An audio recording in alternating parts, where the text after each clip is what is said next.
it's freezing rain outside and cold and dark, and You were here for the quite. fun kind, whatever that was on Friday. That was insane. It was. Oh my goodness. It was freezing cold, and it was just literally was 70 degrees different than where I had been. Yes. Because it was like minus 30 and I had been at plus 30. Well, welcome back to Bruce County. Yeah. Yeah, we're, like, I don't have to worry about what the word is in Spanish and all this other stuff. And I haven't eaten fish since I got home. So Yes. it's all Fish is been big good. on the menu. I mean, Yes. it's okay, but I am north of the equator now, so I'm letting that sink in. It's okay. It's There you okay. go. But it was awesome. Awesome. Well, I can't even begin to tell you how awesome Ecuador and the Galapagos was. It was awesome. Anyway. well, it is awesome to Yeah. have you back for Thank Friday Crumbs from the Pop-Tarts! I we're here. missed this. And look at, you're monochromatic today, and I'm like the color wheel. Like, what?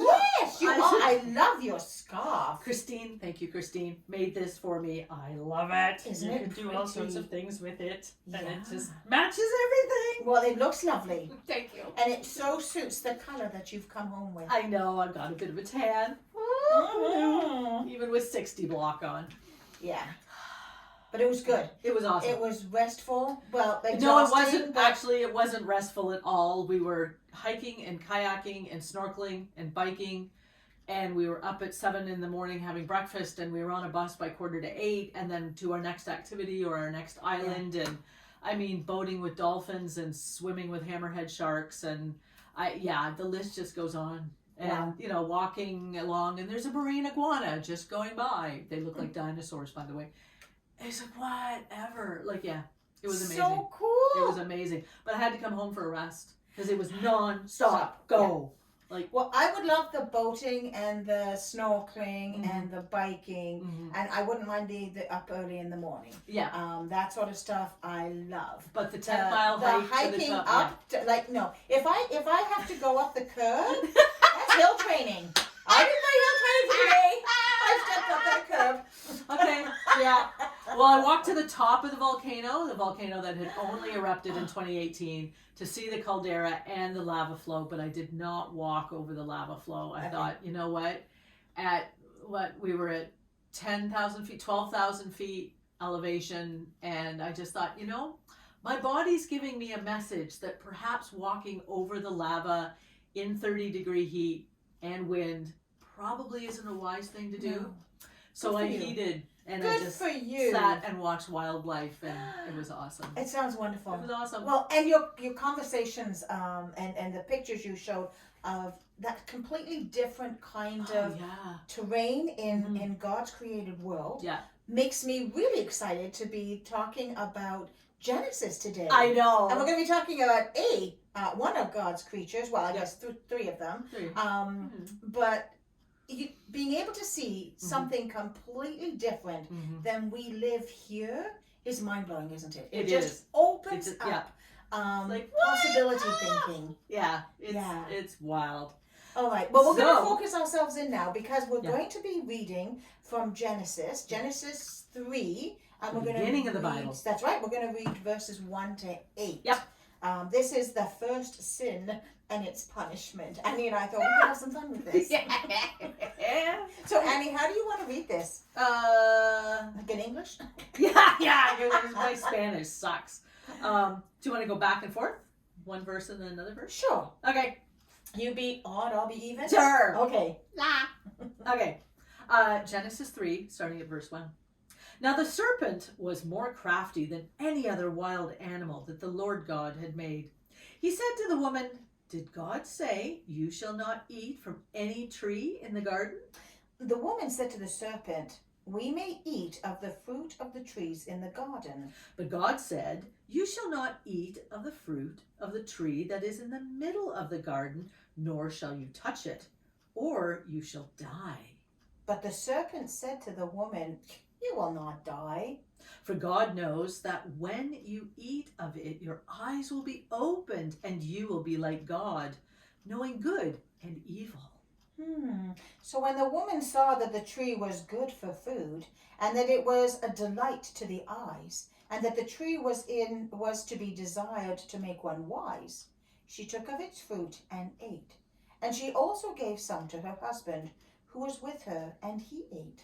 Then the eyes of both were opened, and they knew that they were naked. And they sewed fig leaves together and made loincloths for themselves. They heard the sound of the Lord God walking in the garden at the time of the evening breeze. And the man and his wife hid themselves from the presence of the Lord God among the trees of the garden. Ooh, ooh. This is the word of the Lord. Thanks be to God. Mm-hmm. Oh, the tree. It's funny because as soon as I started reading that, I started thinking of, I saw a pomegranate tree growing on Floriana Island, which only has 150 residents. So we increased the population by 10%. Anyway, I saw a pomegranate tree growing. Never seen one, obviously. Living in Canada, you don't. And it was amazing.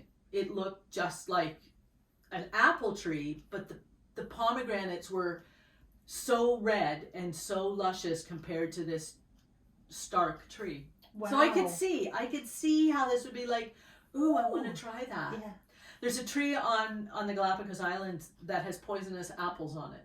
Oh. And the apples look exactly like little teeny weeny Granny Smith apples. And even though it's the rainy season, they were really quite lush and ready to go. But you can't even touch the tree.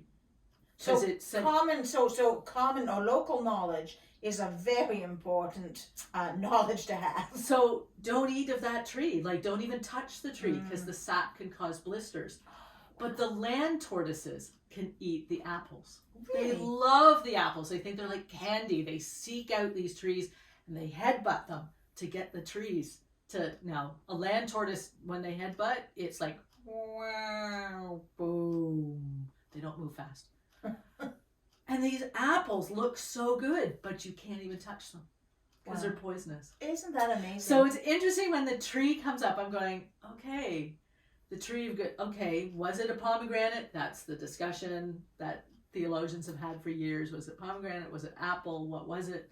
And then to see one and go, wow, I can see how that would be so attractive. It looks so good. Don't touch it. Well, and so that raises that whole issue of, okay, so here we have clearly defined boundaries of what we can do and what we can't do. Right. Maybe don't have all the explanations of why we can do them or why we can't do them. Right. But very, very clear boundaries. And what we see here is how much wiggle room do we find in that? Right? And so the snake is the protagonist in this, right? Yes. And so brings that seed of doubt about, well, the only reason you can't do that is because then you will gain power. Right? And God doesn't want you to have that power. Right?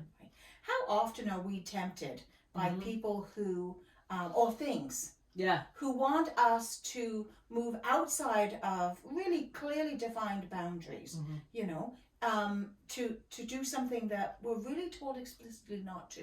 It's on the edge. On the edge, right? And I love the conversations around how this was all Eve's fault because she made her husband eat it. And I'm like, this is so disrespectful to men because men are not mindless creatures who just take this, honey. Yeah. And oh, yes, dear. Yeah. Even how often does that happen? That's my husband's favorite expression when he's gonna do something, but he knows he doesn't want to. Yes, dear. That's my signal to know that while he may be doing it, he may not be doing it happily. Right? But there's this whole how much wiggle room are we allowed? And then what are the consequences of stepping right outside of those boundaries? I kind of like Eve for her kind of gumption of going, oh, sure, I'll try this. I'm going to give it a shot. I like it. She stepped out of the box. She didn't stay within the confines of, oh, no, not going to do that. She kind of went, oh, I'm going to give this a try. What's wrong with being adventurous? Eve was adventurous. Sounds like Anna's a little bit of a maverick here. You see, because I would not be doing that. Oh, really? Oh, no. No. Sure, what the heck? I'll give it a shot. I know, I'm pretty obedient. I may have some issues with authority, but most of that goes on in my head.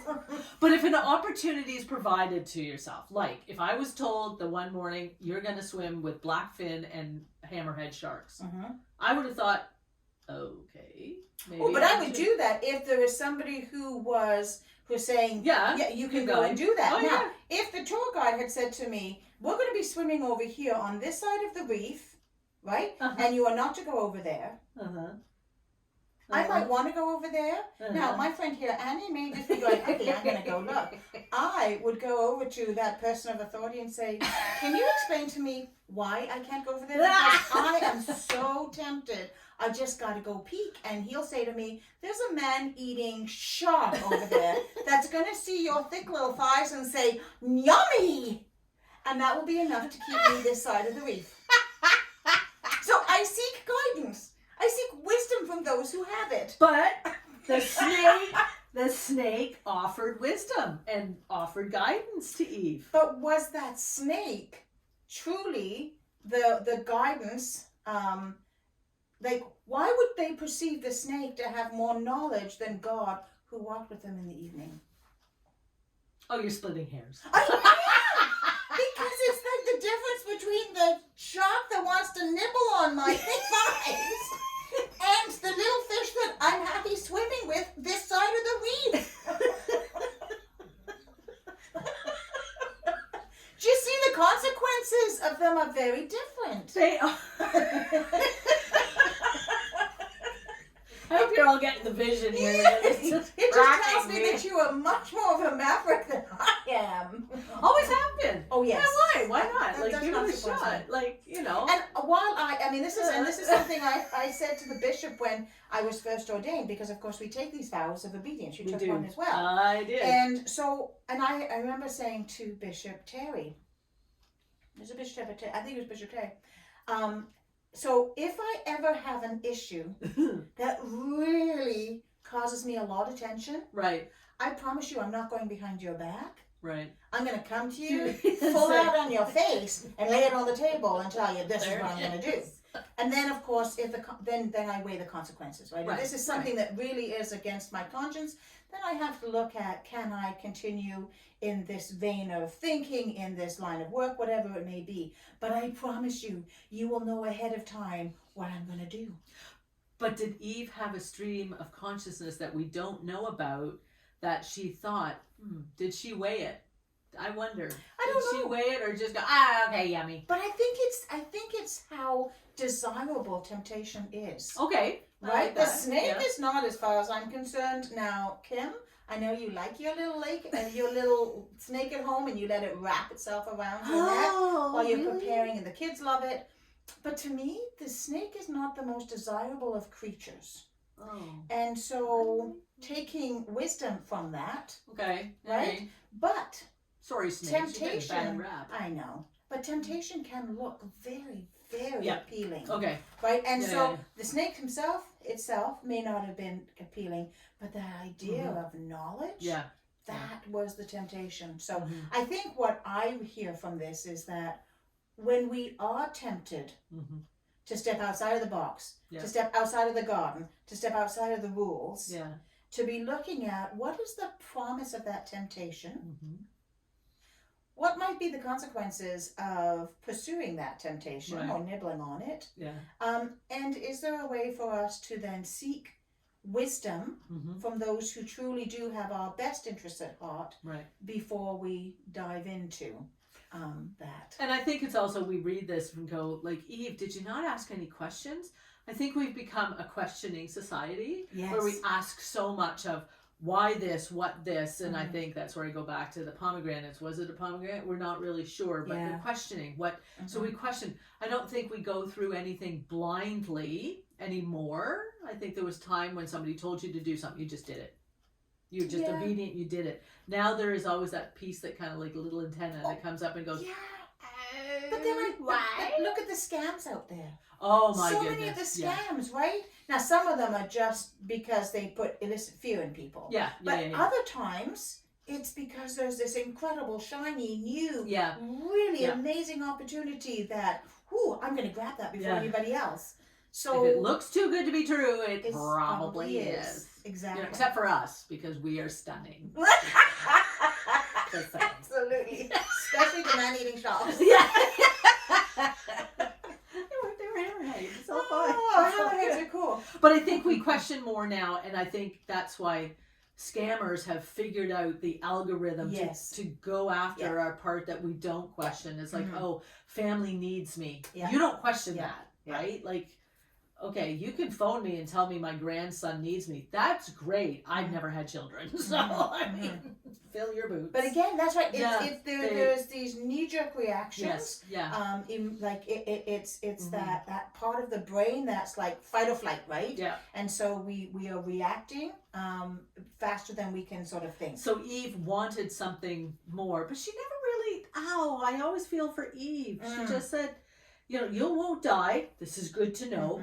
For God knows that when you eat of it, your eyes will be opened and you will be like God, knowing good and evil. Well, that's not such a bad thing, is it? Right? Like, I'm thinking now it sounds like a scam, right? Yeah. The original scam. The original scam. We just renamed it. The original scam. Well, and then and so they ate of it. Yeah. And then they did gain new awareness, right? They realized they were naked.